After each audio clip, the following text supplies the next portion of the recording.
Ele foi para um cruzeiro com a amante, enquanto a esposa corria com a filha para a emergência no hospital. E o que a esposa fez quando descobriu a traição chocou a todos. O ar daquela tarde de terça-feira em Angra dos Reis deveria ter o gosto de sal e promessas. Mas para Helena Vasconcelos, confinada na arquitetura fria e impessoal de sua mansão de vidro e concreto, ele carregava apenas o peso de uma solidão opressiva e o zumbido agudo do ar-condicionado central. Aos 38 anos, ela era a esposa de Eduardo Lemos, o rei dos mares, um magnata do turismo marítimo, cujo império de cruzeiros de luxo se estendia por toda a costa brasileira como um colar de pérolas brilhantes e caras. Ela era a anfitriã perfeita, a mãe devotada, a peça decorativa que validava o sucesso dele em colunas sociais e jantares beneficentes. Contudo, naquele exato momento, nenhuma dessas funções importava. Seu universo inteiro havia se contraído para o espaço de um quarto de adolescente, onde sua filha Marina, de 15 anos, estava pálida e encolhida na cama. Uma ilha de sofrimento em um mar de lençóis de algodão egípcio. A menina, normalmente uma explosão de energia e ironia juvenil, uma força da natureza que enchia a casa silenciosa com música alta e risadas, era agora uma figura frágil, cujos lábios tinham um tom azulado que aterrorizava Helena. Era uma cor que não pertencia a um rosto jovem, uma pincelada de morte em uma tela de vida. "Mãe, meu peito dói! Parece que tem um elefante sentado em cima", ela sussurrou, a voz fraca, cada palavra um esforço visível que parecia arranhar sua garganta. A respiração era curta, um chiado agudo que cortava o silêncio da casa, um som que Helena nunca tinha ouvido antes e que seu cérebro imediatamente catalogou como perigoso. "Tontura", ela disse. Uma dor que irradiava para o braço esquerdo, como se uma brasa estivesse sendo pressionada contra seu ombro e descendo lentamente.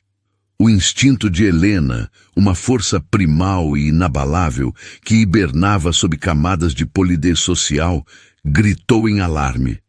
Não era drama adolescente. Não era um truque para chamar atenção ou para faltar a uma prova de matemática. Era algo terrivelmente, fundamentalmente errado. O pânico, gelado e cortante como o vento de uma geleira, subiu por sua espinha. Mas ela o engoliu, forçando uma calma que não sentia, uma máscara de serenidade que era sua especialidade. Seus movimentos tornaram-se deliberados, quase lentos. Enquanto ela pegava o celular da bancada de mármore, as mãos tremendo apenas levemente, uma traição de seu terror interno. Ela discou o número do marido, o número que estava no topo de sua lista de favoritos, uma ironia que não lhe passou despercebida. A chamada demorou uma eternidade para ser atendida, cada toque um martelo contra seus nervos já em frangalhos. Cada segundo de espera era um universo de cenários catastróficos se desenrolando em sua mente. Quando a voz de Eduardo finalmente soou, não era a do marido preocupado, mas a do anfitrião de uma festa distante, um eco de um mundo paralelo, onde a vida era uma celebração perpétua. O som estava abafado, distorcido por uma cacofonia de música eletrônica, risadas estridentes e o tilintar inconfundível de taças de champanhe se chocando. Ele estava a bordo do soberano dos oceanos, a joia da coroa de sua frota, um palácio flutuante de 20 andares, em algum lugar entre Salvador e o Rio de Janeiro. Estava no meio do evento de lançamento da temporada de verão, uma orgia de luxo e networking com a imprensa, celebridades e, o mais importante para ele, investidores. Um evento que, para Eduardo, era o centro do universo, o sol em torno do qual tudo o mais deveria girar. "Helena, aconteceu alguma coisa? Estou no meio de um discurso importante com investidores árabes", ele disse. a impaciência pingando de cada sílaba como veneno, a pergunta uma mera formalidade antes da inevitável repreensão pela interrupção. A voz dela era um fio tenso de urgência contida, uma tentativa desesperada de transmitir a gravidade da situação sem soar como a mulher histérica que ele tantas vezes a acusara de ser. Eduardo, é a Marina. Ela não está bem. Ela está com uma dor forte no peito, falta de ar, tontura. A boca dela está azulada. Eu estou com medo, Eduardo. Muito medo. Ela escolheu as palavras com cuidado, apresentando os fatos como um boletim médico, esperando que a objetividade pudesse perfurar a bolha de autoimportância dele. Do outro lado da linha, um suspiro. Não de preocupação, mas de puro fastio. O som de um homem poderoso sendo incomodado por um problema doméstico trivial. Era o mesmo suspiro que ele dava quando o jardineiro cortava as roseiras de forma errada, ou quando o chefe errava o ponto do seu filé. Pelo amor de Deus, Helena. Coisa de adolescente querendo chamar atenção. Marina sempre foi dramática, você sabe disso. Deve ter brigado com o namoradinho ou tirado uma nota baixa. Dá um calmante para ela, um chá, sei lá. Deixa ela descansar. Você sempre faz uma tempestade em copo d'água. A condescendência em sua voz era uma bofetada. Uma invalidação completa de seu instinto e de sua angústia. Ele a reduziu mais uma vez a uma figura tola e exagerada. Eu não posso simplesmente largar tudo aqui. Você tem noção do que está em jogo? São milhões, Helena. Milhões de dólares em novos investimentos. O futuro da companhia. Ele continuou. A voz agora ganhando um tom de irritação justa, como se ela fosse a irresponsável. Antes que ela pudesse articular a profundidade de seu pavor, a súplica que se formava em sua garganta, o grito de "Nossa filha pode estar morrendo", ele a cortou, a voz já se voltando para outra pessoa ao seu lado. "Sim, Sheikh Abdullah, claro, um momento." "Olha, Helena, preciso ir.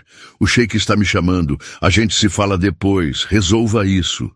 E a linha ficou muda. Resolva isso. A frase ecoou no silêncio ensurdecedor do quarto, quebrado apenas pela respiração difícil e sibilante de Marina.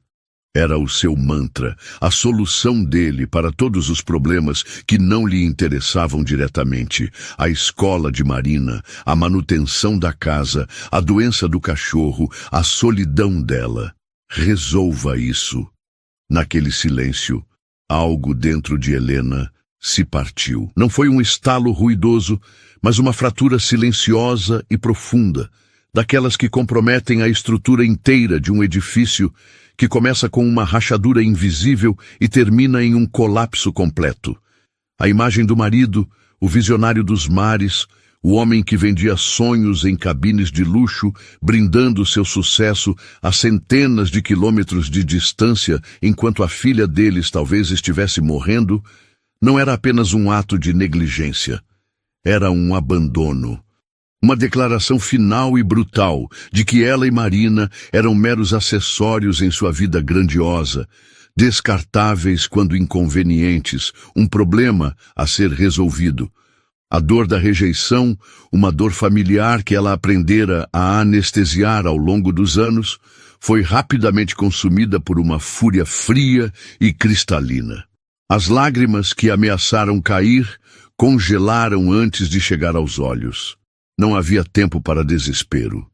O pânico se transformou em uma adrenalina focada, uma clareza de propósito que ela não sentia há mais de uma década.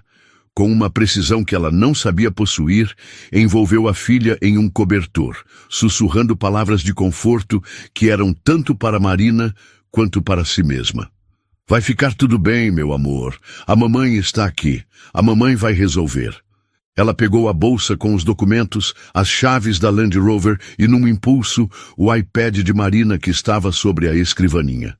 Ao passar pela sala de estar, um vasto salão de mármore branco e vidro que mais parecia o lobby de um hotel de luxo do que um lar, seus olhos recaíram sobre a tela gigante da televisão, que estava ligada, sem som, no canal de notícias de celebridades. E lá estava ele, Eduardo em tempo real, via satélite. Sorrindo, o braço bronzeado em volta da cintura de uma modelo 20 anos mais jovem, uma garota com o rosto de anjo e o corpo de uma deusa, cuja única função na vida parecia ser a de adornar o braço de homens ricos. A legenda piscante na parte inferior da tela era quase uma piada de mau gosto. Magnata Eduardo Lemos celebra nova temporada a bordo do Soberano dos Oceanos em festa exclusiva. Naquele instante, Helena fez uma promessa silenciosa a si mesma e à menina indefesa que se apoiava nela, o corpo quente e frágil contra o seu. Ele podia reinar sobre os oceanos, mas o tsunami que ele havia acabado de provocar em sua casa não ficaria sem resposta. Enquanto o portão da garagem se fechava atrás dela com um zumbido suave, cortando a visão da vida que ela pensava ter construído, Helena não estava apenas correndo para o hospital. Estava acelerando em direção a uma guerra que acabara de declarar. A jornada pela sinuosa estrada Rio Santos até o Hospital Copador, no Rio de Janeiro, foi um borrão de luzes da estrada e orações silenciosas. Cada curva era uma tortura, cada caminhão lento à sua frente, um inimigo pessoal que merecia sua ira silenciosa. Ela dirigia com uma concentração feroz, as mãos brancas nos nós dos dedos agarradas ao volante, o pé pressionando o acelerador até o limite do que era seguro e talvez um pouco além. Marina, no banco do carona, reclinada, alternava entre um estado de semiconsciência e gemidos baixos que rasgavam a alma de Helena com mais eficácia do que qualquer grito. A cada gemido, Helena sentia uma nova onda de fúria contra Eduardo, uma fúria que a mantinha alerta, que a impedia de desmoronar. Ao chegar à entrada da emergência, ela saltou do carro antes mesmo de ele parar completamente, gritando por uma maca, por ajuda, sua voz soando estranha e alta em seus próprios ouvidos. Um mundo de eficiência e calma tensa a envolveu. A triagem foi imediata. A visão de uma adolescente com os lábios azulados e dificuldade para respirar acionou todos os alarmes. Médicos e enfermeiros se moveram com uma urgência que validava seus piores medos, mas que também trazia um estranho conforto. Pela primeira vez naquela noite, ela não estava sozinha. Alguém mais estava levando a sério. As palavras que se seguiram foram um turbilhão de jargão médico que ela tentava desesperadamente decifrar. Arritmia, saturação de oxigênio baixa, isquemia, enzimas cardíacas alteradas, miocardite. Eram termos técnicos que soavam como sentenças, cada um novo tijolo no muro de seu pavor. Marina foi levada para a unidade de terapia intensiva coronariana, um lugar com um nome tão assustador que Helena sentiu o chão desaparecer sob seus pés. E então ela foi deixada em uma sala de espera estéril, um limbo de cadeiras de plástico desconfortáveis, luz fluorescente e o cheiro de antisséptico.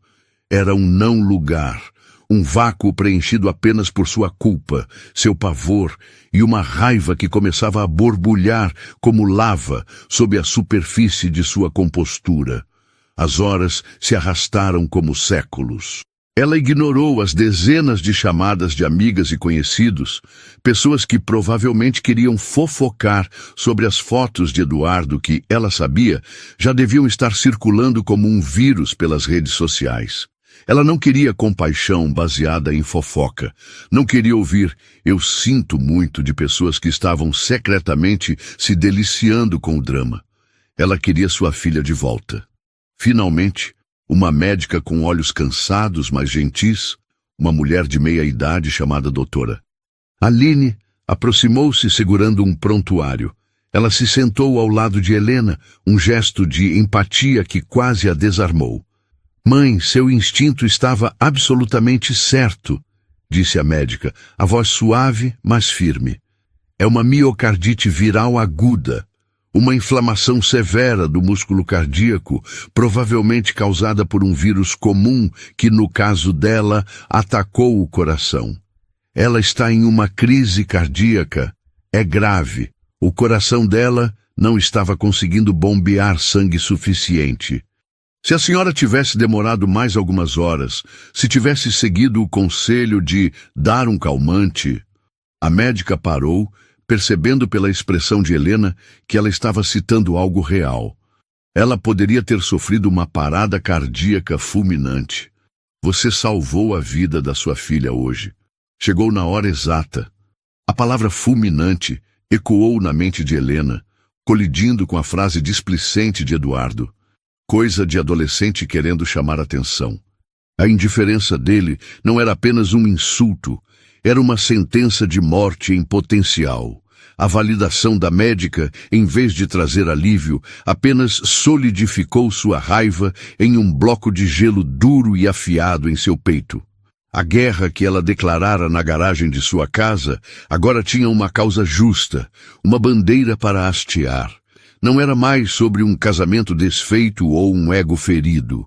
Era sobre a vida de sua filha. Na quietude estéril do quarto da UTI, um santuário de tecnologia e esperança, a fúria de Helena começou a se solidificar. O som rítmico e constante do monitor cardíaco que media a vida de Marina era a trilha sonora de sua transformação. Cada bip era um lembrete do quão perto ela esteve de perder tudo, e cada bip era um prego no caixão de seu casamento e da mulher que ela costumava ser. A emoção volátil, a raiva quente que a impulsionara a dirigir como uma louca pela estrada, agora esfriava e se transformava em algo muito mais perigoso, um propósito de aço. O desespero deu lugar a uma clareza cortante, uma visão de túnel focada não na vingança, mas na retribuição e na reconstrução. A mulher que havia chorado de medo no carro, cujas mãos tremiam ao discar o número do marido, parecia uma lembrança de uma vida passada, uma fotografia desbotada de outra pessoa. Em seu lugar, ressurgia uma versão de si mesma que ela havia enterrado sob 15 anos de concessões, sacrifícios e um silêncio autoimposto.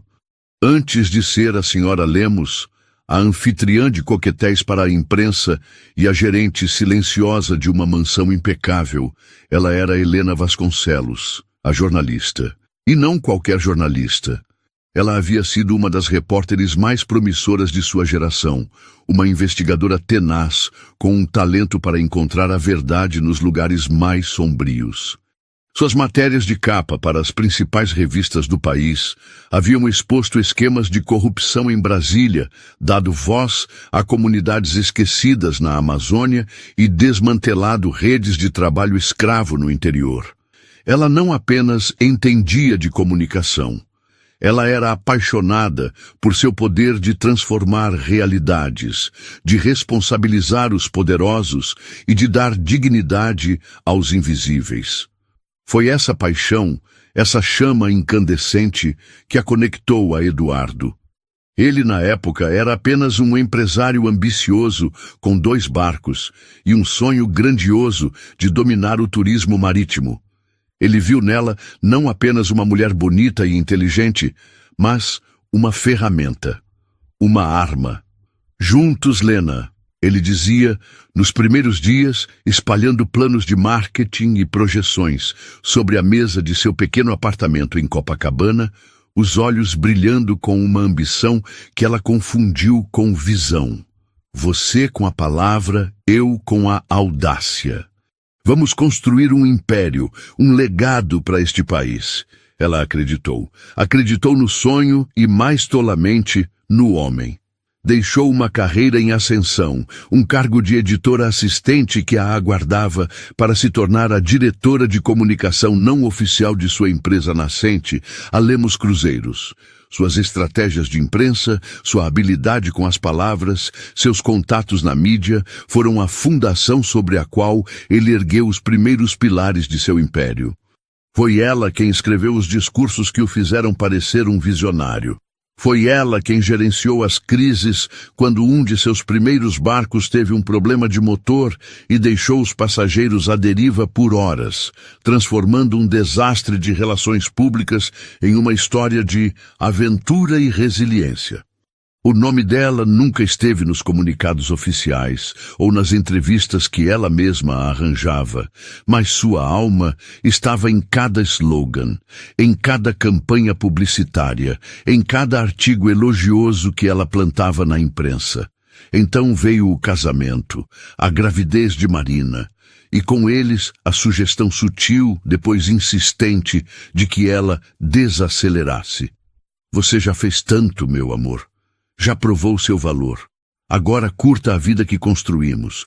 Foque em ser minha esposa, em criar nossa família. Deixe o trabalho sujo para mim.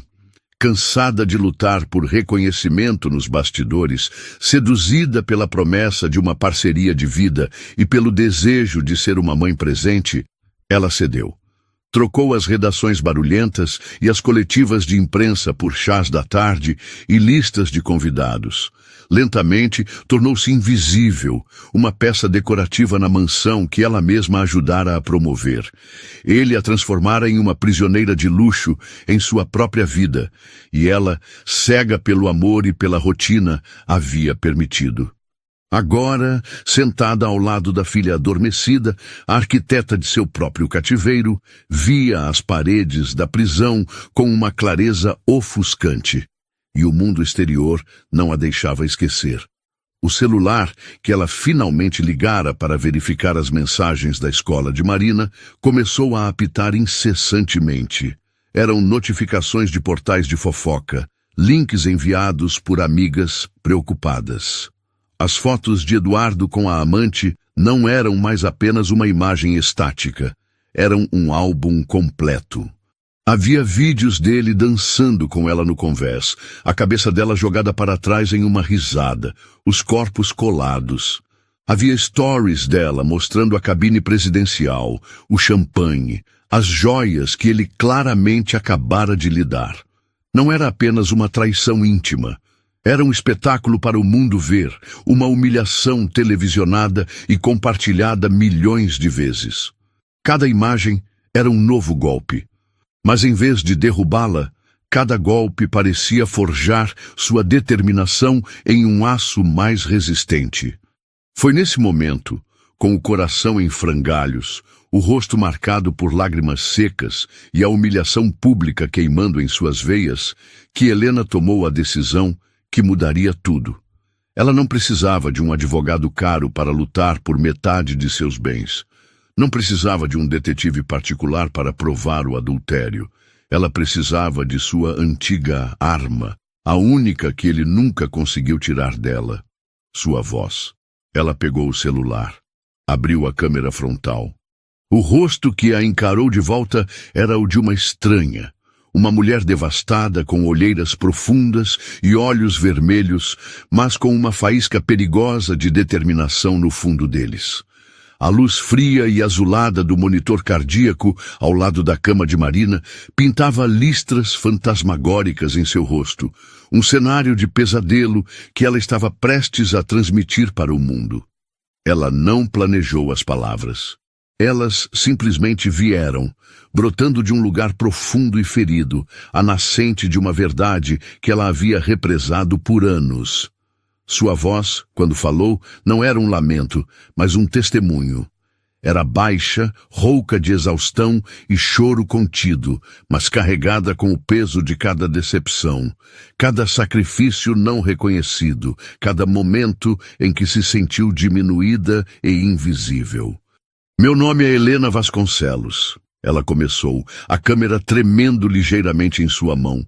Um pequeno sismo que traía a magnitude do terremoto interior. Muitos de vocês talvez me conheçam como a esposa de Eduardo Lemos, a mulher que sorria ao lado dele em fotos de revistas, a anfitriã de suas festas, mas essa não sou eu, não hoje. Ela fez uma pausa, a respiração profunda e trêmula, antes de virar a câmera por um segundo. A lente focou no rosto pálido de Marina. adormecida e conectada a uma teia de fios e tubos, o som rítmico e assustador do monitor cardíaco preenchendo o silêncio. Foi um vislumbre breve, mas devastadoramente eficaz. Esta é a minha filha, Marina. Ela tem 15 anos, e ela está em uma UTI com uma condição cardíaca grave. Ela quase morreu esta noite enquanto o pai dela celebrava em um navio de luxo. Ela virou a câmera de volta para si, seus olhos fixos na lente, como se pudesse olhar diretamente na alma de cada pessoa que assistiria àquilo, criando uma intimidade desconfortável e magnética. Enquanto eu corria com ela para o hospital, enquanto os médicos lutavam para estabilizar seu coração, o pai dela, meu marido, estava em um cruzeiro. Eu liguei para ele em pânico, implorando por ajuda. E ele me disse que minha filha estava apenas chamando a atenção. Ele me disse para dar um calmante a ela e deixá-la descansar.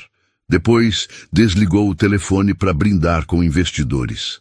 Ela deixou as palavras pairarem, a brutalidade delas exposta sob a luz fria da UTI. Eu sei que as fotos já estão por toda parte. Eu sei que todos já viram. Ele em seu navio, com outra mulher. Uma humilhação pública. Mas eu quero que vocês entendam. A traição não é a pior parte. A pior parte é o abandono. Hoje eu descobri que não sou só uma esposa traída, o que honestamente é o menor dos meus problemas agora.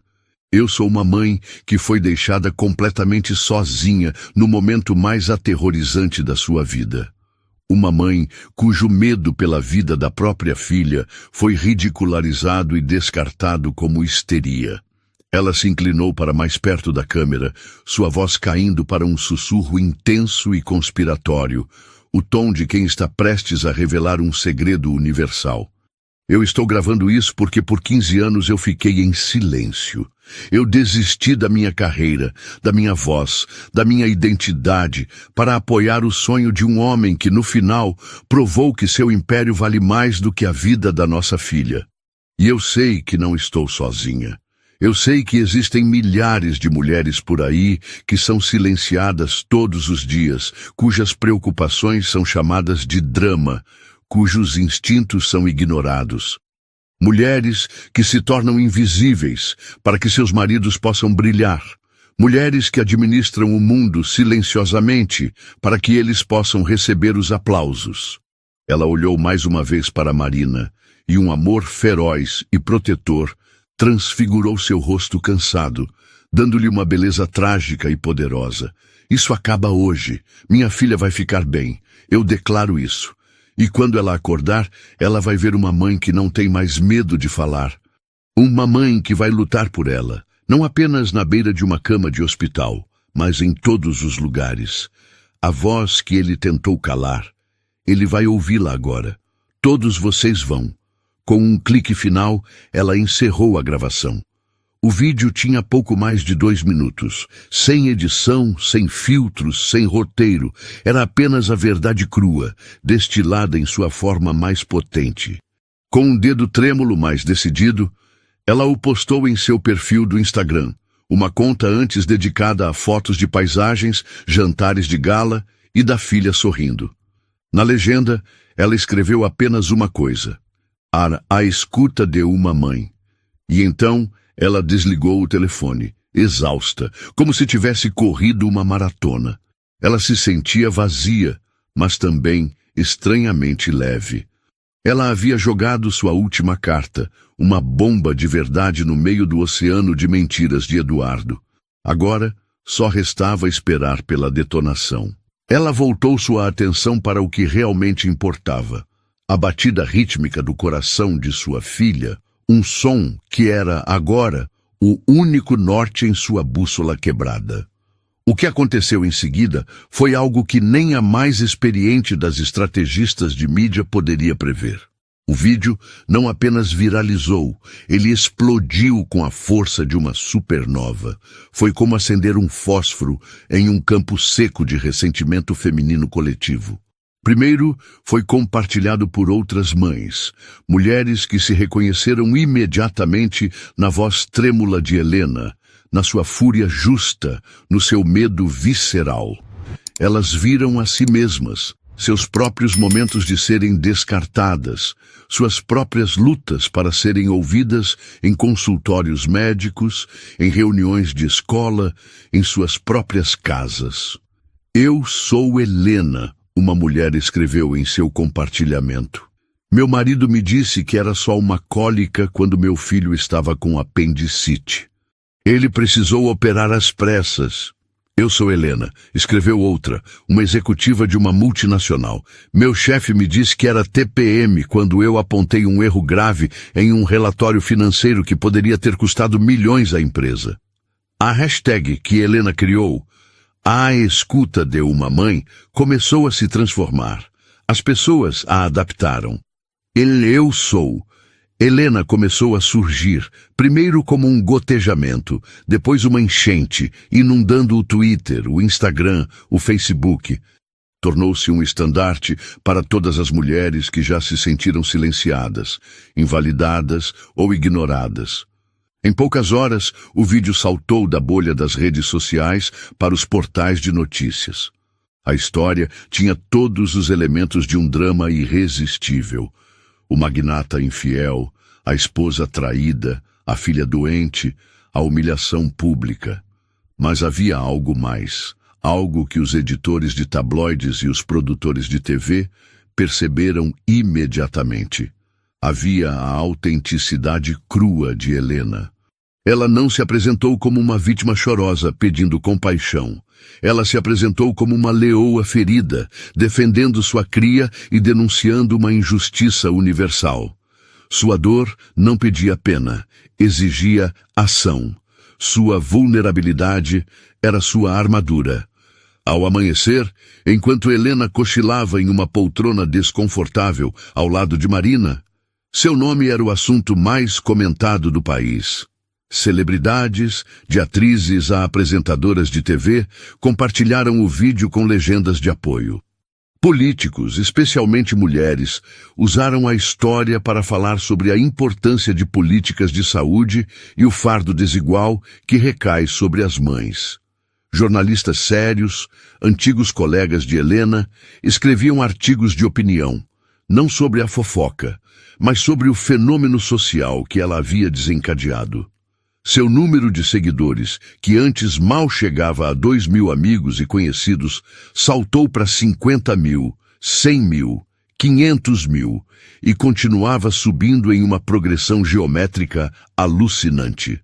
As notificações, se ela tivesse ligado o telefone, seriam uma avalanche digital incontrolável, um tsunami de apoio, amor, raiva e, acima de tudo, identificação.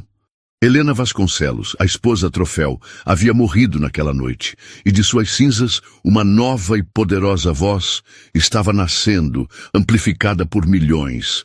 A bordo do soberano dos oceanos, a realidade atingiu Eduardo Lemos não como um torpedo, mas como o lento e inexorável avanço de uma maré de esgoto. Ele acordou em sua suíte presidencial, um espaço cavernoso de mogno, veludo e vistas panorâmicas para o infinito azul, com uma dor de cabeça latejante e o gosto de champanhe velho na boca. Ao seu lado, a modelo, cujo nome ele mal se lembrava, dormia profundamente, um emaranhado de cabelos loiros e membros longos sobre os lençóis de 1000 fios. Por um momento, tudo estava como deveria ser. Ele era o rei em seu castelo flutuante, o mestre do universo. Então ele pegou o celular, não para checar as notícias, mas para admirar as fotos da noite anterior, para reviver os momentos de adulação. Mas o que encontrou foi uma torrente de chamadas perdidas e mensagens de seu assessor de imprensa, um homem normalmente calmo chamado Ricardo, cujos textos haviam escalado de "me ligue para urgente" e, finalmente, para um apocalíptico "pelo amor de Deus, atenda o telefone". Eduardo, ainda envolto na névoa da arrogância, sentiu uma pontada de irritação. Provavelmente algum jornalista insignificante publicara uma nota maliciosa. Ele ligou para Ricardo, pronto para gritar, para ordenar que o problema fosse esmagado.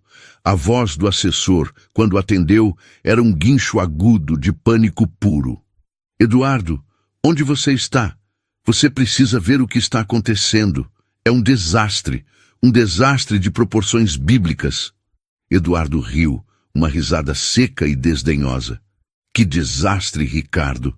Fechei o acordo com os árabes. A festa foi um sucesso. Relaxe. Não é sobre o acordo, é sobre a Helena. Ela postou um vídeo do hospital. A menção de Helena e hospital trouxe uma vaga lembrança da ligação da noite anterior. O drama de Marina. Ele revirou os olhos.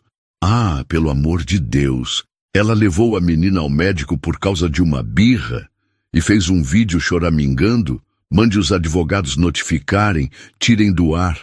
Não dá para tirar do ar, Eduardo. A voz de Ricardo estava quase chorosa. Já tem mais de 5 milhões de visualizações. Está em todos os portais, na Globo, na CNN. O nome dela é o assunto mais comentado do mundo no Twitter. Eduardo, ela mostrou a Marina na UTI. Ela contou o que você disse no telefone, palavra por palavra. O sangue de Eduardo gelou. Ele desligou a chamada com Ricardo e, com os dedos subitamente gordurosos e desajeitados, navegou até o perfil de Helena. E lá estava. Ele assistiu ao vídeo de 2 minutos, o som do monitor cardíaco preenchendo o silêncio luxuoso de sua suíte. Ele viu o rosto devastado de sua esposa, uma imagem que ele não via há anos, despojada da máscara social que ele mesmo a forçara a usar. Ele viu o vislumbre de sua própria filha, pálida e imóvel, uma visão que o atingiu com a força de um soco no estômago. E ele ouviu suas próprias palavras, coisa de adolescente querendo chamar atenção, dar um calmante para ela, ecoando de volta para ele. Agora não como frases displicentes, mas como uma acusação brutal de sua própria monstruosidade. O mundo que ele construiu com tanto cuidado, sua imagem de empresário familiar, de pai amoroso, de visionário carismático, estava se desintegrando em tempo real, pixel por pixel, na tela em sua mão. Ele sentiu uma onda de náusea. Não de culpa, ainda não, mas de puro e absoluto terror. Ele não estava vendo um apelo emocional, estava vendo um ataque cirúrgico. A jornalista que ele pensava ter domesticado e enterrado havia ressuscitado, e ela estava usando sua arma mais letal contra ele. A verdade. As consequências foram imediatas e cataclísmicas. A primeira mensagem chegou antes mesmo de o vídeo terminar. Era do Sheikh Abdullah, um homem cuja família controlava um fundo soberano de bilhões de dólares. O acordo que Eduardo celebrara na noite anterior representava a maior injeção de capital na história da Lemos Cruzeiros. A mensagem, em um inglês impecável e gélido, era curta e brutal. Senhor Lemos, acabamos de tomar conhecimento de sua conduta familiar. Tal comportamento é inaceitável e demonstra um caráter incompatível com os valores de nosso fundo. O acordo está suspenso com efeito imediato. Não nos contate novamente. Eduardo sentiu o ar ser arrancado de seus pulmões. Milhões, centenas de milhões de dólares evaporados por um vídeo de 2 minutos. Foi apenas o começo. Seu telefone começou a tocar e vibrar sem parar. Eram os patrocinadores da temporada de verão, marcas de champanhe, de relógios de luxo, de carros esportivos. Um por um, eles anunciavam a rescisão de seus contratos, citando a crise de imagem e a associação negativa da marca. O conselho da empresa, que ele havia empilhado com aliados e bajuladores, entrou em pânico. As ações da Lemos Cruzeiros, negociadas na bolsa, despencaram na abertura do pregão, uma queda vertiginosa que dizimou bilhões em valor de mercado em questão de minutos. A amante, que acordou com o som frenético das chamadas, percebeu a mudança sísmica no poder e na fortuna. Ela viu seu próprio número de seguidores no Instagram despencar, substituído por uma enxurrada de comentários odiosos. Sem dizer uma palavra, ela começou a fazer as malas discretamente em sua cabine. A lealdade dela, ele percebeu com uma clareza amarga, estava atrelada à sua conta bancária e ao seu status, ambos em queda livre. Ele estava isolado em seu próprio navio de luxo, um rei em um castelo de cartas desmoronando sob uma tempestade que ele mesmo criara. Enquanto o império de Eduardo começava a ruir, um novo estava nascendo, forjado na dor e na resiliência de um quarto de hospital. Nos dias que se seguiram, enquanto o nome de Eduardo Lemos se tornava sinônimo de vilania corporativa e fracasso moral, o nome de Helena Vasconcelos se tornava um farol. A recuperação de Marina foi lenta, mas constante. A inflamação em seu coração cedeu sob o tratamento intensivo e a força, junto com a cor, voltou ao seu corpo jovem. A primeira coisa que ela fez quando teve permissão para usar o celular foi mergulhar no furacão que sua mãe havia criado. Ela viu o vídeo. Viu a hashtag Eu Sou Helena. Leu os milhões de comentários de apoio, histórias de outras mulheres, de outras filhas. Lágrimas rolaram por seu rosto, mas não eram de tristeza ou vergonha. Eram de um orgulho avassalador. Ela olhou para a mãe, que não saíra de seu lado por um segundo, o rosto cansado, mas os olhos brilhando com uma nova luz. Você é a mulher mais forte que eu conheço, ela disse com a voz ainda fraca, mas cheia de uma convicção inabalável. Você é minha heroína. Naquele momento, Helena soube que tinha feito a coisa certa. A validação de sua filha era a única que importava, a única absolvição que ela precisava. Mas o mundo exterior não a deixaria em paz. O que começou como um grito de desespero havia se tornado, para o mundo do marketing e da mídia, um ativo extremamente valioso. A autenticidade de Helena era a mercadoria mais rara e cobiçada. As propostas começaram a chegar, primeiro através de mensagens diretas em seu Instagram, depois através de agentes e advogados que a contataram por meio de amigos em comum. Marcas de produtos para adolescentes que viram em Helena e Marina a personificação da força e da conexão familiar, queriam que elas fossem o rosto de suas novas campanhas. Empresas de produtos de saúde e bem-estar, impressionadas com sua defesa do instinto materno, ofereceram contratos de patrocínio. Editoras, farejando um best-seller, entraram em uma guerra de lances pelos direitos de sua história. Programas de TV, dos mais populares aos mais sérios, queriam a primeira entrevista exclusiva. Helena, a ex-jornalista, de repente se viu no centro da maior história do ano, e ela era a protagonista. No início, ela ignorou tudo. Sua única preocupação era a recuperação de Marina. Mas quando a filha já estava fora de perigo, sentada na cama do hospital e rindo de um meme no celular, a realidade começou a se impor. Ela não tinha para onde voltar.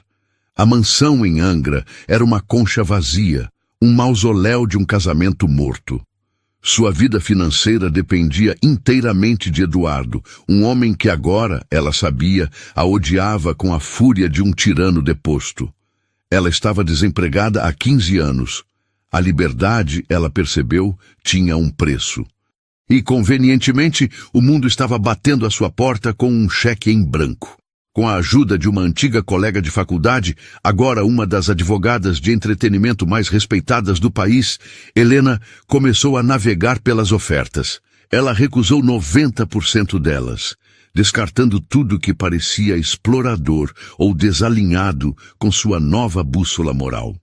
Ela escolheu um punhado de parcerias com marcas que admirava, empresas com liderança feminina ou com um forte compromisso com a saúde mental dos jovens. Com o primeiro adiantamento de um contrato de publicidade para uma grande marca de cosméticos, um valor que superava em muito a generosa mesada anual que Eduardo lhe dava, Helena tomou sua primeira decisão como mulher financeiramente independente. Ela alugou uma casa. Não uma mansão fria e cavernosa, mas um charmoso sobrado na Urca, um bairro que ela sempre amou, com janelas que se abriam para a vista icônica do Pão de Açúcar, paredes brancas, piso de madeira e um pequeno jardim nos fundos que cheirava a jasmim. Era um lugar com alma.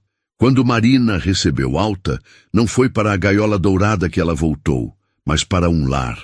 Um espaço que elas encheriam com suas próprias memórias, suas próprias regras, sua própria vida.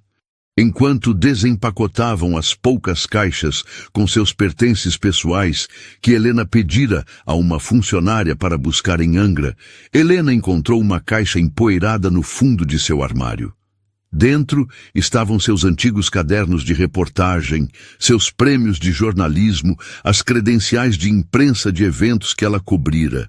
As páginas amareladas dos cadernos estavam cheias de sua caligrafia apressada, de ideias para matérias, de fragmentos de histórias que ela nunca escreveu. Ela sentiu uma pontada de luto pela carreira que abandonara, pela mulher que poderia ter sido. Mas foi uma dor breve, rapidamente substituída por uma onda de possibilidade. Ela não precisava mais de uma redação para ter uma voz. Ela tinha uma plataforma com milhões de ouvintes. Ela não precisava mais investigar os segredos dos outros. Sua própria história se tornara a matéria mais importante de sua vida. E ela estava apenas começando a escrevê-la. A transição da mansão de Angra para o sobrado na Urca foi mais do que uma simples mudança de endereço. Foi um batismo. Cada caixa desempacotada era um ato de exorcismo. Cada objeto colocado em seu novo lugar era uma reivindicação de identidade. Helena se livrou de quase tudo que a ligava à sua vida anterior. Os vestidos de grife que ela usava para jantares de negócios foram doados. As joias que Eduardo lhe dera, símbolos de posse mais do que de afeto, foram guardadas em um cofre de banco para serem eventualmente vendidas ou dadas a Marina, se a filha assim o quisesse. O que restou foi a essência de quem ela era antes de se tornar a senhora Lemos. Livros, fotografias de viagens de sua juventude, seus cadernos de jornalismo e uma coleção de discos de vinil de bossa nova e rock clássico. A casa, antes vazia, começou a respirar. Plantas enchiam as janelas. O cheiro de café fresco pairava no ar pela manhã. E pela primeira vez em anos, a música que Helena amava e não a que Eduardo considerava ambiente, tocava nos alto-falantes. Marina floresceu nesse novo ambiente. A atmosfera opressiva e silenciosa da mansão, onde ela sempre sentiu que precisava andar na ponta dos pés, foi substituída por uma casa cheia de risadas e conversas. Ela e Helena desenvolveram uma nova rotina, não de mãe e filha em um cronograma rígido, mas de parceiras. Elas cozinhavam juntas, assistiam a séries, debatiam as notícias. A experiência de quase morte e a subsequente explosão pública haviam amadurecido Marina de uma forma extraordinária. A apatia e o sarcasmo típicos da adolescência deram lugar a uma empatia profunda e a um desejo feroz de fazer a diferença. Ela se tornou a guardiã da nova persona pública de sua mãe, lendo os comentários, filtrando o ódio inevitável e destacando as histórias de outras mulheres que se conectavam com a jornada delas. Foi de Marina a ideia de criar algo mais estruturado a partir da hashtag. Mãe, as pessoas não querem só te ouvir, elas querem falar e querem ser ouvidas como você não foi. Ela disse uma noite, enquanto rolava por centenas de mensagens diretas no perfil de Helena. Assim nasceu o Projeto Escuta. O que começou como uma simples hashtag evoluiu para uma plataforma online, um espaço seguro onde mulheres e adolescentes podiam compartilhar anonimamente suas histórias, suas ansiedades e seus medos. Usando parte dos fundos de seus contratos, Helena contratou uma pequena equipe de psicólogos e moderadores para garantir que a comunidade fosse um ambiente de apoio e não de julgamento.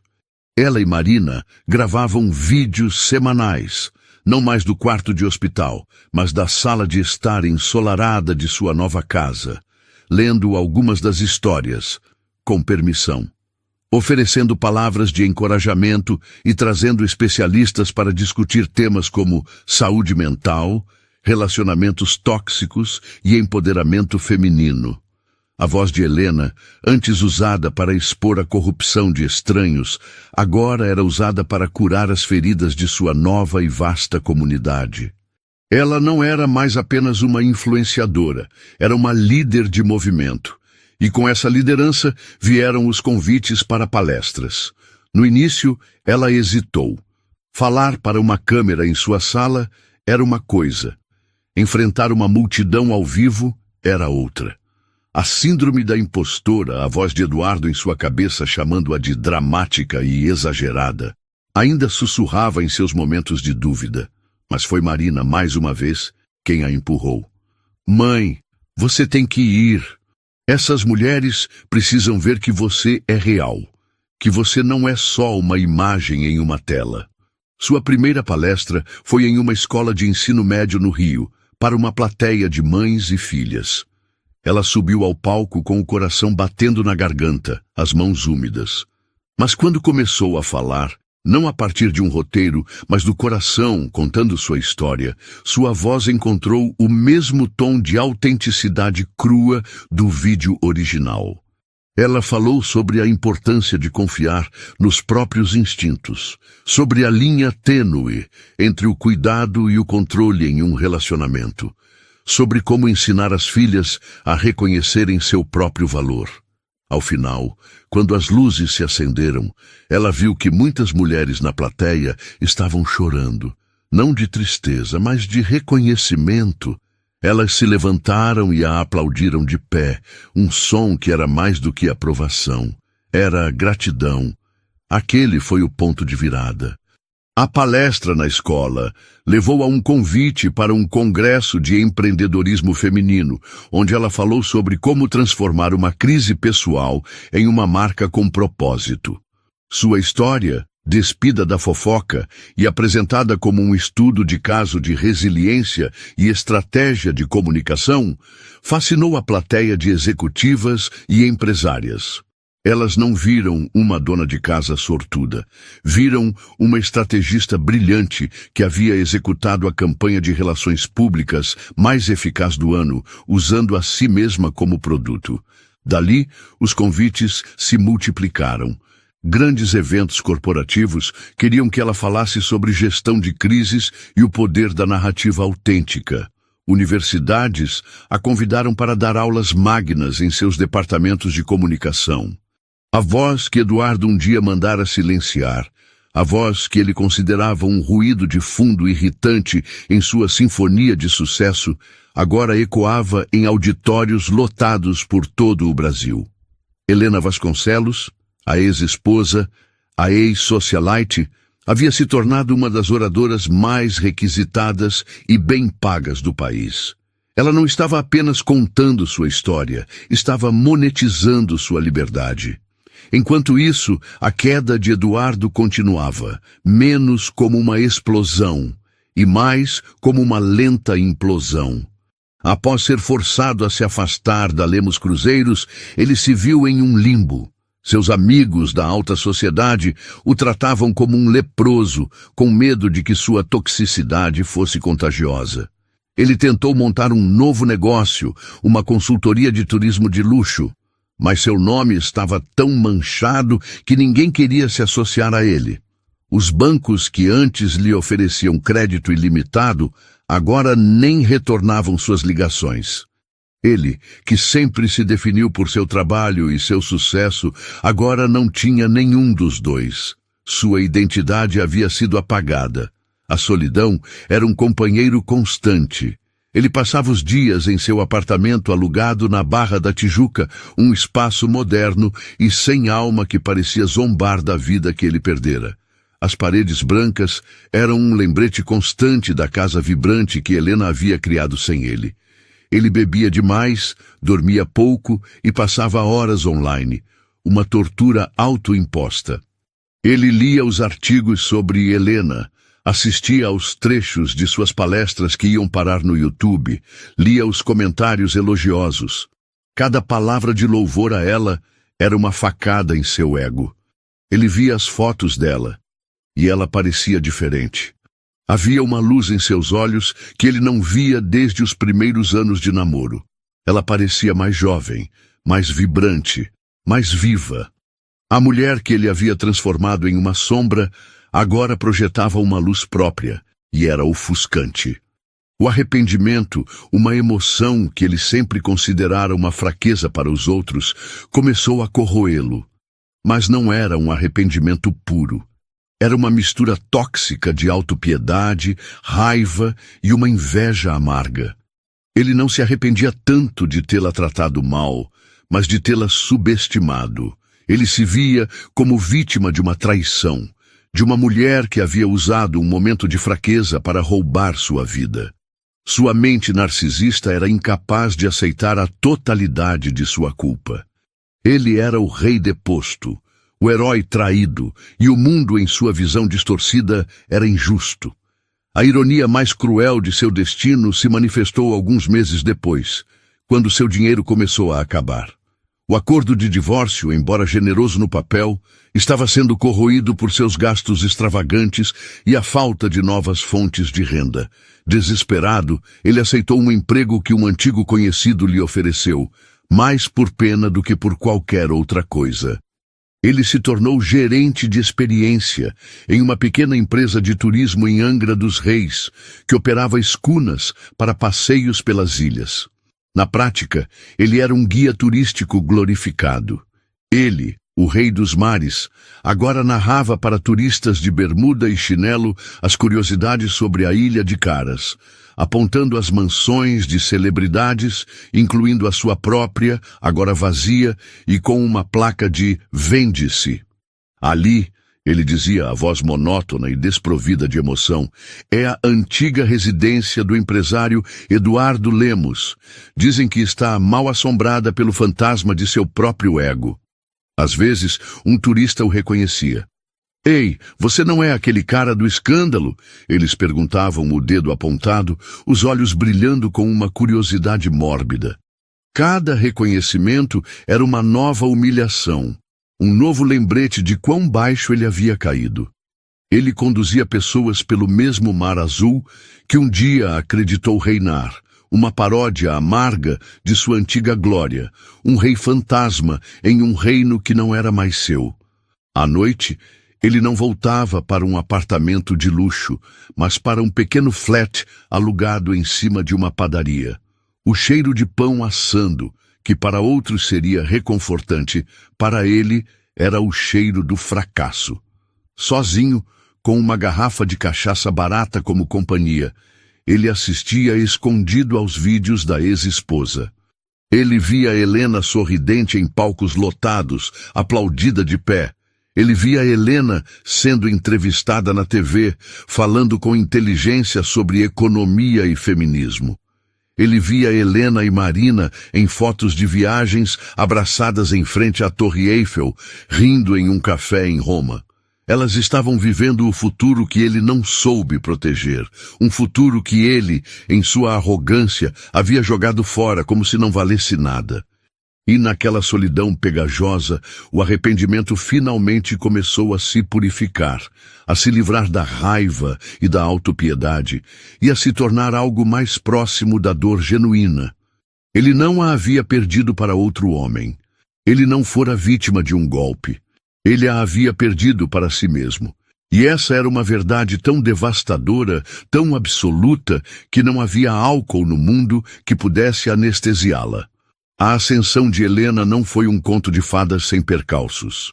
Com a fama e a influência, vieram também o escrutínio e a crítica. Uma parte da mídia, especialmente aquela financiada por interesses que se alinhavam com os de Eduardo, tentou pintar um retrato dela como uma oportunista calculista. Colunistas publicavam artigos questionando a ética de monetizar uma tragédia familiar. Comentaristas em programas de TV a acusavam de expor a filha para ganho pessoal. Eram ataques venenosos, projetados para minar sua credibilidade e reverter a narrativa. No início, cada artigo, cada comentário malicioso era como um pequeno corte de papel, uma dor aguda que a fazia duvidar de si mesma. A voz de Eduardo ecoava nessas críticas, a acusação de que ela era dramática e exagerada, agora sendo repetida por estranhos. Ela passava noites em claro, lendo os comentários odiosos, sentindo o peso do julgamento público. Foi em uma dessas noites, enquanto ela se afundava em um buraco de ansiedade e dúvida, que Marina entrou em seu quarto. A menina, com uma percepção que ia muito além de sua idade, sentou-se na beira da cama e pegou o celular da mão da mãe. "Você não pode ler isso, mãe. Isso é veneno", ela disse, a voz firme. "Eles não estão atacando você. Estão atacando a ideia de você. A ideia de uma mulher que se recusou a sofrer em silêncio. Eles estão com medo." Helena olhou para a filha, para a clareza e a força em seus olhos, e sentiu uma onda de vergonha por sua própria fraqueza. "Mas e se eles estiverem certos, filha? E se eu estiver te usando?" Marina riu, uma risada genuína que quebrou a tensão no quarto. "Mãe, você me salvou, literalmente, e depois você salvou a nós duas. Tudo o que estamos construindo juntas. Eu não sou sua vítima, eu sou sua parceira. Agora pare de ler lixo e vamos assistir a um filme. Ouvi dizer que tem uma comédia romântica horrível que é perfeita para nos fazer sentir melhor." Naquele momento, a dinâmica entre elas se inverteu. A filha se tornou a protetora, a âncora, e Helena percebeu que a armadura mais forte que ela tinha contra o mundo não eram seus contratos ou seus seguidores, mas o amor e a validação daquela jovem extraordinária. A partir daquele dia, Helena mudou sua estratégia. Ela parou de ler os comentários.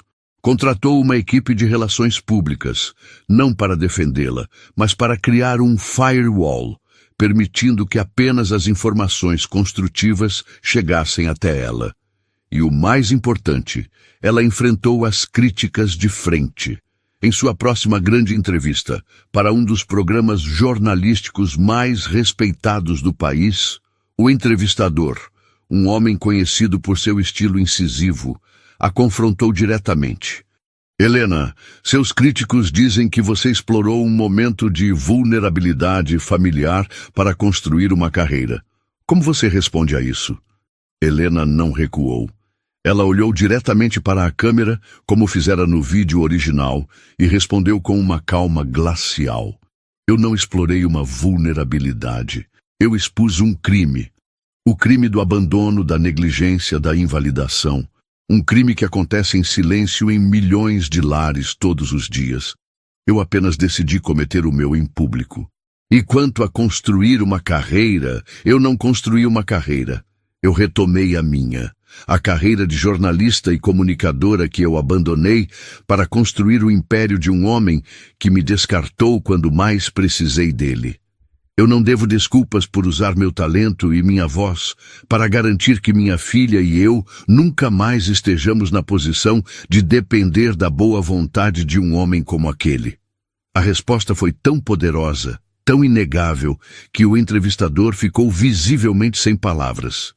O clipe daquela resposta viralizou tanto quanto o vídeo original, e a narrativa dos críticos foi efetivamente silenciada. Ela havia transformado o ataque em mais uma plataforma para sua mensagem. A vida dela se estabeleceu em um novo ritmo, uma mistura de trabalho intenso e uma alegria doméstica recém-descoberta. A Casa na Urca tornou-se um centro de criatividade. Amigos que Helena não via há anos, antigos colegas jornalistas, artistas, escritores, começaram a gravitar em torno dela, atraídos por sua energia e autenticidade. As noites eram preenchidas não com o tilintar vazio de taças de champanhe em festas formais, mas com o som de violão, debates apaixonados sobre política e cultura, e o cheiro de comida caseira vindo da cozinha onde todos ajudavam. Helena havia redescoberto não apenas sua voz, mas sua tribo, uma comunidade baseada em respeito mútuo e ideias compartilhadas, não em status social e conexões de negócios. Ela estava construindo uma vida rica em significado, uma vida que alimentava sua alma de uma forma que o luxo material nunca conseguiu. Eduardo, por sua vez, tentou se reconectar, não com ela, mas com Marina. Ele sabia que Helena era uma causa perdida, uma fortaleza cujos muros ele nunca mais transporia. Mas Marina era sua filha, seu sangue. Em sua mente ele ainda tinha direitos. Ele começou a enviar mensagens, no início curtas e desajeitadas. Pensando em você. Espero que esteja bem. Com o tempo, tornaram-se mais longas, mais desesperadas, cheias de desculpas e promessas. Ele queria vê-la, queria levá-la para almoçar, queria consertar as coisas. Helena nunca interferiu. Ela sabia que a relação de Marina com o pai era algo que a filha precisava navegar por conta própria. Uma jornada pessoal que ela não podia nem devia controlar. Você pode responder se quiser, meu amor, ou pode ignorar. A escolha é sua, e qualquer que seja, eu vou te apoiar. Ela dizia, dando à filha a autonomia que ela mesma nunca tivera em seu casamento. Marina, com uma sabedoria que parecia incongruente com sua idade, encontrou um equilíbrio. Ela respondia educadamente, mas com uma distância protetora. Ela compartilhava notícias superficiais sobre a escola e os amigos, mas não a essência de sua vida, não seus sonhos ou seus medos. O elo de confiança havia sido quebrado de forma muito profunda para ser facilmente remendado com palavras. Um dia, ele apareceu na porta da casa delas sem avisar. Era um sábado e ele estava claramente vindo de seu trabalho como guia turístico. Ele usava a camisa polo da empresa de turismo e tinha o rosto queimado de sol. Parecia mais velho, mais magro, os ombros curvados sob o peso de suas perdas. Ele trazia um presente para Marina, um livro de arte raro que ela mencionara querer há muito tempo, uma informação que ele provavelmente obteve stalkeando as redes sociais dela. Helena o recebeu na porta. Por um momento, eles apenas se olharam, dois estranhos que um dia haviam compartilhado uma vida. Não havia raiva nos olhos dela, apenas uma espécie de tristeza distante, o tipo de tristeza que se sente ao olhar para uma ruína antiga. Ela o deixou entrar, mas o manteve na sala de estar, um território neutro. Marina desceu as escadas, o rosto uma máscara de polidez. Ela agradeceu pelo livro, mas o abraço que deu no pai foi rápido e contido. A conversa foi desconfortável, pontuada por longos silêncios. Eduardo olhou ao redor, para as paredes cheias de fotos vibrantes de Helena e Marina, para os livros empilhados, para a desordem feliz de uma vida bem vivida. Era o oposto da mansão estéril e perfeitamente arrumada que ele chamava de lar. Você parece feliz, Helena, ele disse, a voz rouca, quase um sussurro. Eu estou em paz, Eduardo. É diferente. Ela respondeu, a distinção sutil, mas imensa. A felicidade era um pico, a paz era um platô, um lugar para se viver. A visita foi curta. Quando ele se levantou para ir embora, havia um desespero em seus olhos. Eu sinto muito, Marina. Por tudo, ele disse, a voz embargada. Eu sei, pai, ela respondeu, e naquelas duas palavras havia um universo de perdão e de limites. Era um... Eu sei que você sente, mas isso não muda o que aconteceu. Quando a porta se fechou, Marina se virou para a mãe, os olhos cheios de uma emoção complexa. Eu sinto pena dele, ela disse. Eu também. Helena respondeu, abraçando a filha com força. Mas pena não é suficiente para reconstruir uma família, e nós já temos uma, nós duas. Aquele encontro marcou um ponto de virada para Helena. Ela percebeu que a história deles não era mais sobre a queda dele, mas sobre a ascensão dela. Ele era um capítulo encerrado, uma nota de rodapé em sua biografia, um fantasma que não tinha mais poder para assombrá-la. O futuro era dela para escrever, e as páginas estavam em branco, esperando por novas aventuras, novas lições, novas alegrias. A sombra de Eduardo Lemos havia finalmente se dissipado, deixando apenas a luz do sol. A culminação de sua transformação, o momento que encapsulou sua jornada, ocorreu alguns meses depois. Helena foi a oradora principal no maior evento de liderança feminina da América Latina, realizado no histórico Teatro Municipal de São Paulo. O lugar, com seus assentos de veludo vermelho e detalhes em ouro, estava lotado, com milhares de mulheres de todas as idades e profissões, uma energia elétrica de expectativa no ar. Quando ela subiu ao palco, vestindo um macacão branco que era ao mesmo tempo elegante e poderoso, uma ovação trovejante a recebeu. Ela esperou o silêncio, o coração batendo forte, não de medo, mas de uma energia avassaladora que parecia emanar da plateia e fluir através dela. Ela olhou para a primeira fila, onde Marina a observava com olhos brilhantes de admiração, ao lado de suas novas, melhores amigas e da doutora Aline, a médica que salvara a vida de Marina, que se tornara uma amiga querida da família. Naquele momento, diante daquela multidão, Helena compartilhou a essência de sua jornada. Sua voz clara e firme, amplificada pelo sistema de som, mas ainda assim íntima. Por muito tempo, eu acreditei que o amor significava sacrifício. Que para construir o sonho de alguém, eu precisava abandonar o meu. Eu me tornei uma especialista em ficar em segundo plano, em aplaudir da plateia, em garantir que os holofotes estivessem sempre apontados para a pessoa ao meu lado. Ela disse, sua voz ressoando com uma convicção profunda. Eu acreditava que essa era a minha força, a capacidade de ser invisível, de ser o alicerce silencioso sobre o qual um grande homem poderia se erguer. Mas a vida, no entanto, tem maneiras brutais e por vezes misericordiosas de nos ensinar as lições mais importantes. Na noite mais escura da minha vida, na beira de uma cama de hospital, ouvindo o som frágil da respiração da minha filha, eu descobri que o sacrifício que eu estava fazendo não era nobre, era uma forma de autoanulação, e que ao silenciar a minha voz, eu estava ensinando minha filha a silenciar a dela. Eu estava ensinando a ela que o amor de uma mulher vale menos que a ambição de um homem. Ela fez uma pausa, deixando as palavras penetrarem na audiência, um silêncio pesado e carregado de emoção preenchendo o teatro. Eu descobri que, às vezes, a dor mais profunda é o empurrão que precisávamos para renascer, que o fundo do poço pode ser a fundação sólida sobre a qual construímos uma nova vida. E eu aprendi a lição mais poderosa de todas, uma lição que eu quero compartilhar com cada uma de vocês hoje.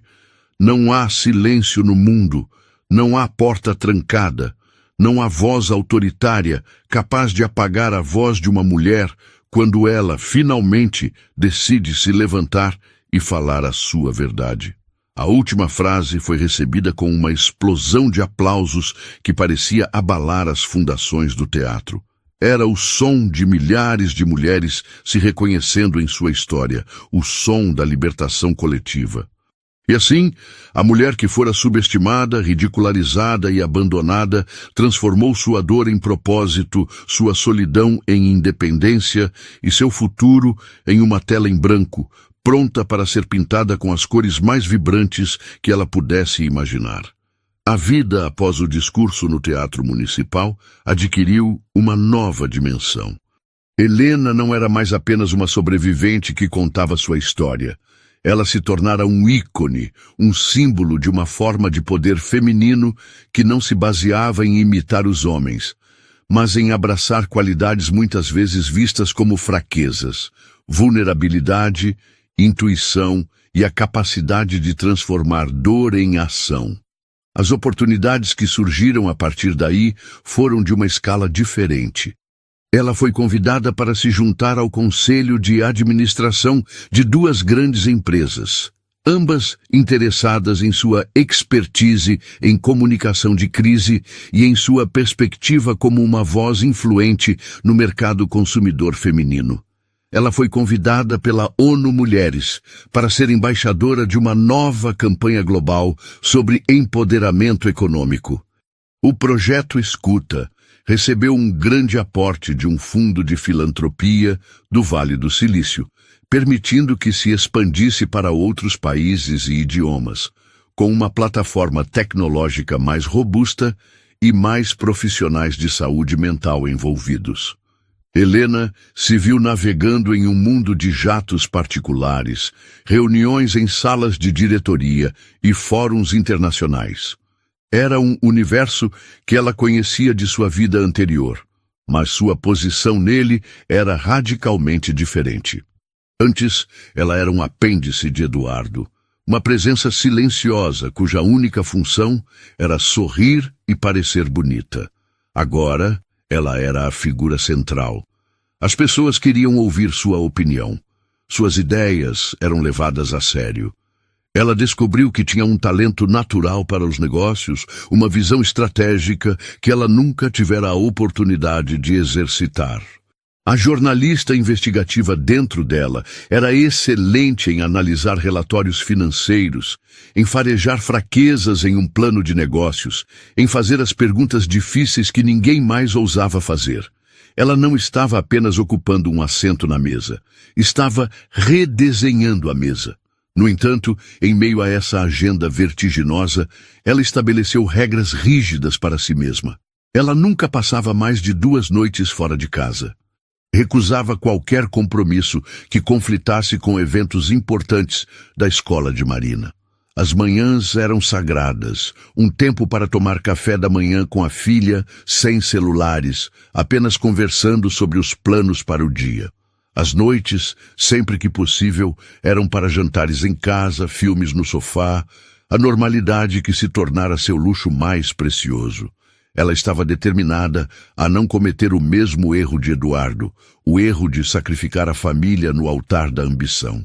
Ela estava construindo um império, sim, mas um império com alma, um império onde o sucesso era medido não apenas em cifras, mas em tempo de qualidade, em paz de espírito, em risadas compartilhadas. Marina, observando a mãe navegar por esses 2 mundos, sentia um orgulho imenso, mas também uma pontada de preocupação. Ela via o cansaço nos olhos de Helena, mesmo quando ela sorria para as câmeras. "Mãe, você não precisa fazer tudo", ela disse um dia, enquanto ajudava Helena a arrumar a mala para uma viagem a Genebra. "Você não precisa provar mais nada para ninguém." Helena parou o que estava fazendo e se sentou na cama, puxando a filha para perto. "Eu não estou fazendo isso para provar nada, meu amor. Eu estou fazendo isso porque eu posso. Porque por 15 anos eu assisti do banco de reservas, sabendo que eu podia jogar, mas sem nunca ter a chance de entrar em campo. Agora eu estou no jogo, e eu quero ver até onde eu consigo ir. Mas", ela acrescentou, segurando o rosto da filha entre as mãos, "no momento em que isso deixar de ser divertido, no momento em que eu sentir que estou perdendo você, eu paro. Você é o meu jogo principal. Sempre." Enquanto a vida de Helena se expandia, a de Eduardo se contraía, encolhendo-se até se tornar quase invisível. O trabalho como guia turístico, que no início era uma humilhação diária, tornou-se uma rotina entorpecente. Ele executava suas tarefas com a eficiência de um autômato, a voz desprovida de qualquer entusiasmo. Os turistas, na maioria das vezes, nem notavam. Ele era apenas o cara que apontava as ilhas e contava anedotas ensaiadas. A raiva e a autopiedade que o consumiram no início deram lugar a uma resignação cinzenta, uma aceitação passiva de seu destino. Ele parou de beber tanto, não por uma decisão consciente de melhorar, mas porque até a bebida havia perdido o sabor. Nada mais tinha sabor. Ele ainda seguia Helena e Marina online, mas com menos frequência. A dor de ver a vida delas se tornara muito aguda. Cada postagem era um lembrete do que ele havia destruído. Ele via Marina se formando no ensino médio, Helena ao seu lado, as duas radiantes. Ele via o anúncio de que Marina havia sido aceita na NYU, em Nova York, para estudar cinema. Um sonho que ela um dia compartilhara com ele e que ele havia descartado como um hobby caro. Ele via Helena em fotos com outras pessoas, rindo, parecendo relaxada e feliz. Havia rumores na imprensa de que ela estava saindo com um arquiteto renomado, um homem de cabelos grisalhos e sorriso gentil. Eduardo sentiu uma pontada de algo que poderia ter sido ciúme, mas era fraco. Uma emoção fantasma. Ele havia perdido o direito a esse sentimento há muito tempo. Sua redenção, se é que se pode chamar assim, não veio de uma grande epifania, mas de um pequeno ato de gentileza. Em um de seus passeios, uma família com uma criança pequena estava a bordo. O menino, de uns 5 anos, estava enjoado e assustado com o balanço do barco. A mãe estava claramente estressada, tentando acalmar o filho enquanto o pai parecia irritado com a situação.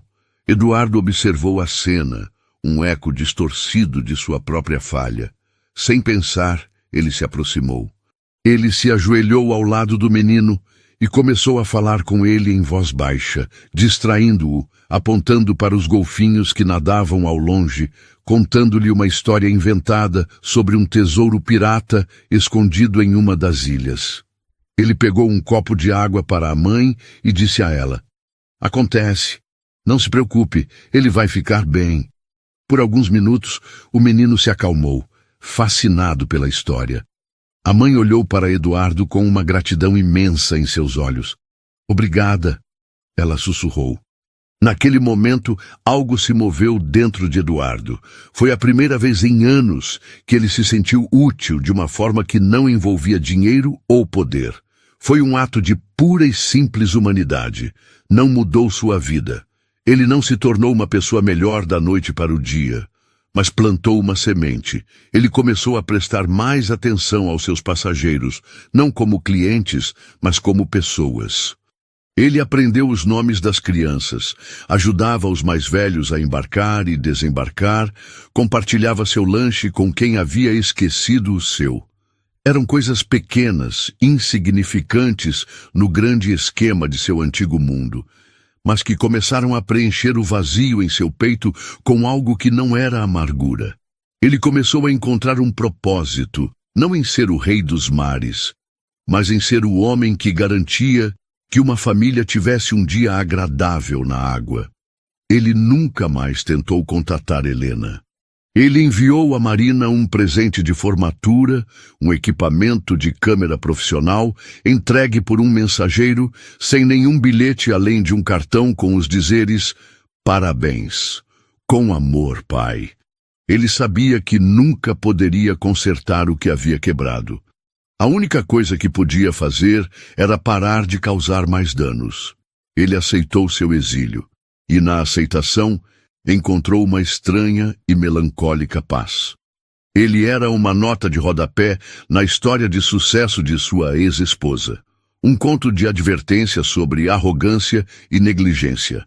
E talvez no final esse fosse o único legado que ele merecia.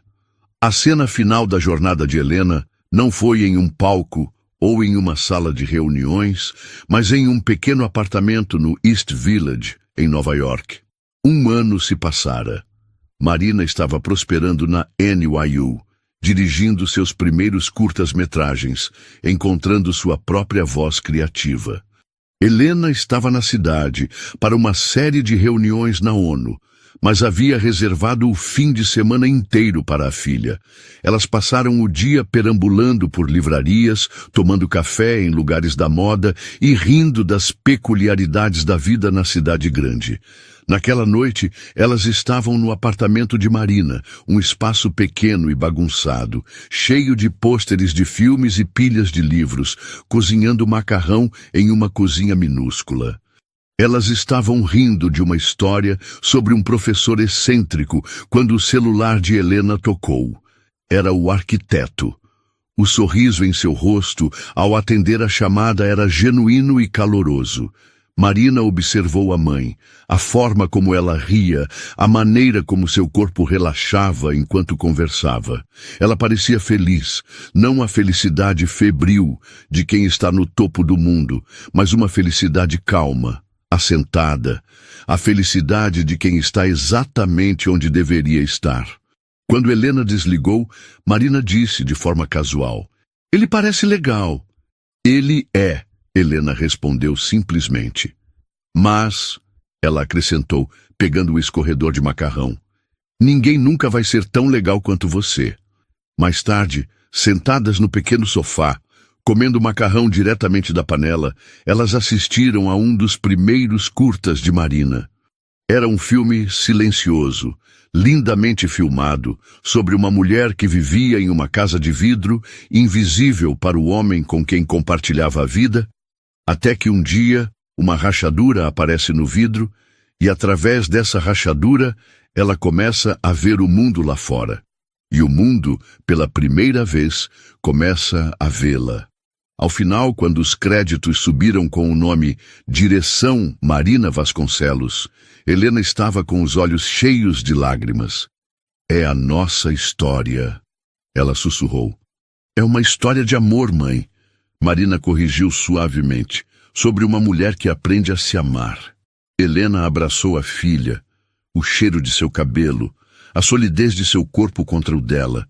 Tudo valera a pena, cada lágrima, cada noite sem dormir, cada momento de medo. Tudo a levara até ali, aquele momento de paz e realização. Ela não havia apenas retomado sua vida, ela havia dado à luz a si mesma novamente, e no processo garantira que sua filha nascesse em um mundo onde sua voz não apenas seria ouvida, mas celebrada. O futuro era brilhante, não porque estava livre de dor ou desafios, mas porque ela sabia, com uma certeza inabalável, que elas poderiam enfrentar qualquer coisa juntas. A cena final não se desenrolou em um palco iluminado ou em um estúdio de televisão, mas na quietude ensolarada da casa na Urca, alguns anos depois.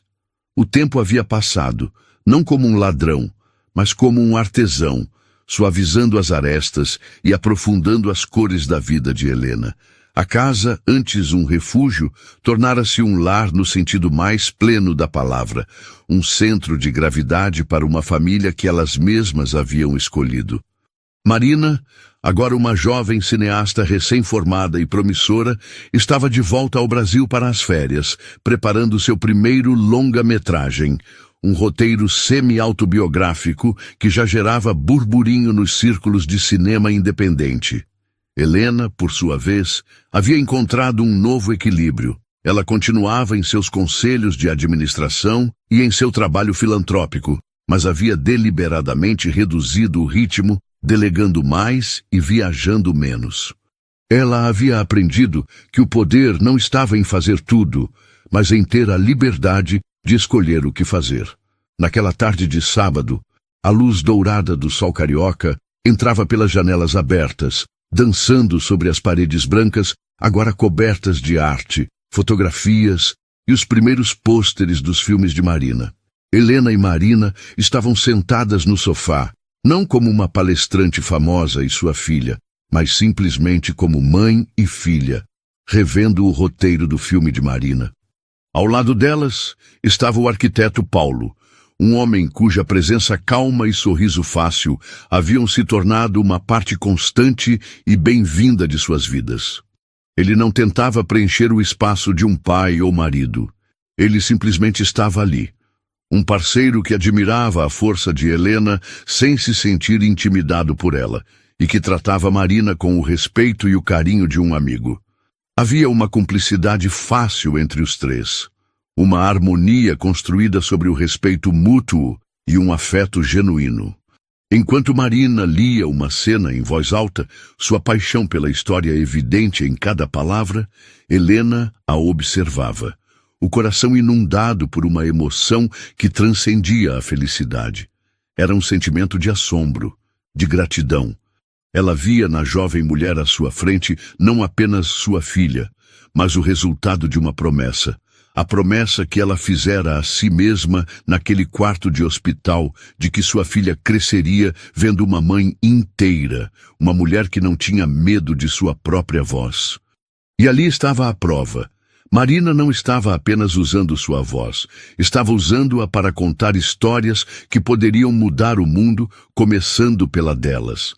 A centenas de quilômetros dali, em um cenário completamente diferente, a mesma luz do sol poente parecia menos cruel, quase gentil.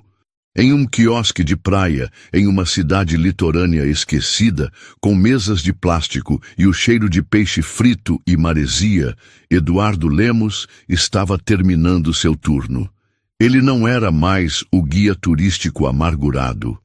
Com o tempo, ele havia economizado o suficiente para comprar sua própria escuna, uma embarcação pequena e antiga que ele mesmo reformara. Ele a batizou de A Escuta. Era uma piada particular, uma forma de penitência que só ele entendia. Seus passeios se tornaram populares entre os locais, não por serem luxuosos, mas por serem autênticos. Ele conhecia cada enseada, cada história de pescador, cada ponto onde as tartarugas apareciam para respirar. Ele não contava mais anedotas ensaiadas.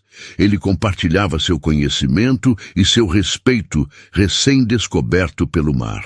Naquela tarde, enquanto limpava o convés, um jovem casal que fizera o passeio se aproximou dele. «Senhor Eduardo», disse a moça, «queríamos agradecer. Foi o melhor dia da nossa viagem. O senhor tem um dom». Eduardo olhou para eles, um casal jovem, claramente apaixonado, no início de sua jornada juntos.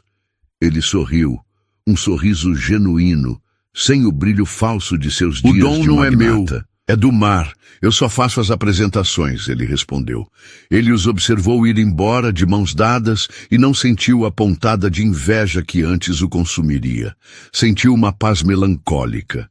Ele havia perdido sua família, seu império, seu nome, mas no processo, talvez, apenas talvez, ele estivesse lentamente encontrando um fragmento de sua alma. Ele pegou o celular, um aparelho simples, e abriu o perfil de Marina.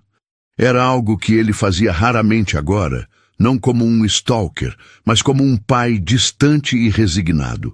Ele viu uma foto recente dela com Helena e Paulo, os três sorrindo, a luz do sol em seus rostos. Ele não sentiu raiva, não sentiu autopiedade, sentiu uma aceitação profunda. Eles estavam felizes, e isso ele percebeu com uma clareza que o surpreendeu. Era tudo o que deveria importar. Ele não a havia perdido para outro homem. Ele a havia perdido para si mesmo. E na aceitação dessa verdade havia uma estranha e dolorosa libertação. Ele bloqueou o celular, olhou para o sol que se punha no horizonte e, pela primeira vez em muito tempo, respirou fundo, sentindo apenas o sal em seus lábios e a promessa de um novo dia. De volta à Urca, o roteiro foi deixado de lado. Paulo colocou um disco de vinil para tocar, a voz suave de Caetano Veloso preenchendo a sala. Helena se levantou e foi até a janela, olhando para o pão de açúcar recortado contra o céu, em tons de laranja e rosa. Marina se juntou a ela, passando um braço por seus ombros. «No que você está pensando?»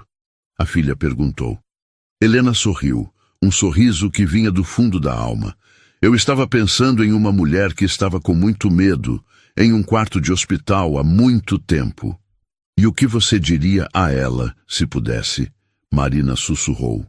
Helena se virou, olhando nos olhos da filha, os mesmos olhos que um dia estiveram fechados e pálidos e que agora brilhavam com vida e promessas.